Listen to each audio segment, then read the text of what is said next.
അപ്പോൾ സുഹൃത്തുക്കളെ നമസ്കാരം. ഈ അറിഞ്ഞം പറഞ്ഞും ചുട്ടിടുന്ന ബൺ പൊറോട്ടയും ഈ തിരക്കുള്ള അന്തരീക്ഷമൊക്കെ കണ്ടപ്പോൾ തന്നെ നിങ്ങൾ പലർക്കും മനസ്സിലായി കാണുന്നത് എവിടെയാണെന്ന്. മനസ്സിലാവാത്തവർക്ക് വേണ്ടി പറയാം, ഇത് തമിഴ്നാട് ചെങ്കോട്ടയിലുള്ള ബോർഡർ ചിക്കനെ കിട്ടുന്ന വളരെ ഫേമസ് ആയ ഒരു കടയാണ്.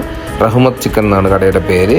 അപ്പം ഈ കാണുന്നതാണ് ബോർഡർ ചിക്കൻ. ഒരു വെറൈറ്റി ഐറ്റമാണ് കേട്ടോ. വെറൈറ്റി എന്ന് പറഞ്ഞാൽ നാടൻ കോഴിയാണ്. ഇതിൻ്റെ ഒരുപാട് വീഡിയോ കണ്ട് ഇവിടെ വന്ന് അടിപൊളി വീഡിയോ ഒക്കെ എടുക്കണമെന്ന് വിചാരിച്ചാണ് ഞാൻ അവിടെ പോയത്. പക്ഷേ അവിടെ ചെന്ന് അവിടുത്തെ തിരക്കും മറ്റുമൊക്കെ കണ്ടപ്പോൾ എൻ്റെ കിളി പറന്നു കേട്ടോ. വീഡിയോ എടുക്കാൻ നടന്നില്ല. അതാണ്ട ഇപ്പുറത്തുനിന്ന് വേവിച്ചുകൊണ്ട് വരുന്ന ചിക്കനാണ് ഇവിടെ കൊണ്ടിട്ട് രണ്ടാമത് വീണ്ടും അവർ റെഡിയാക്കുന്നത്. അവരുടേതായിട്ട് കുറേ മസാലയൊക്കെ ഇട്ട് റെഡിയാക്കുന്ന ഐറ്റമാണ്.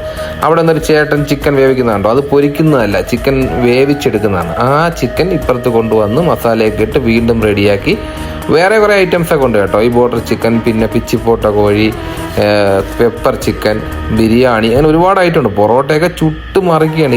ഇതുപോലെ ഒരു 3-4 സ്ഥലത്താണ് ഈ കട ഉള്ളത് കേട്ടോ. ചേർന്ന് ഫ്രണ്ടിലും ബാക്കിലും ഒക്കെ ആയിട്ട് അതിൻ്റെ ഒരു ഭാഗം മാത്രമാണ് ഇത്. ഇതൊക്കെ അവിടുത്തെ ഒരു വെറൈറ്റി ഐറ്റമാണ്. നല്ല പെപ്പർ ചിക്കൻ. തിരക്കെന്ന് പറഞ്ഞാൽ അന്യായ തിരക്ക്, മണിക്കൂറുകളോളം കാത്തിരിക്കണം കേട്ടോ. വണ്ടികളൊക്കെ ഇനി ഏറ്റവും മാരുതി തൊട്ട് BMW, ബെൻസ്, ഓടി അങ്ങ് തുടങ്ങി എല്ലാ കാറുകളും നീണ്ട ക്യൂ ആണ് ഫുഡ് മേടിക്കാൻ വേണ്ടി.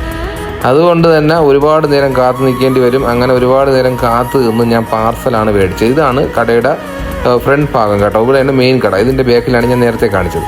ഞാൻ ഇവിടെ നിന്ന് ബൺ പൊറോട്ടയും ചിക്കനും ബോട്ടർ ചിക്കനും കലക്കിയൊക്കെ മേടിച്ച് വണ്ടിയിൽ കൊണ്ടുവന്നാണ് കഴിച്ചത്. ഫുഡൊക്കെ കൊള്ളാം കേട്ടോ. വളരെ നല്ല ഫുഡാണ്. എന്തായാലും വ്യത്യസ്തമായൊരു അനുഭവമാണ്. ഒരു തവണയെങ്കിലും ഒന്ന് പോയി നോക്കണം. നല്ല നാടൻ കോഴിയാണ്.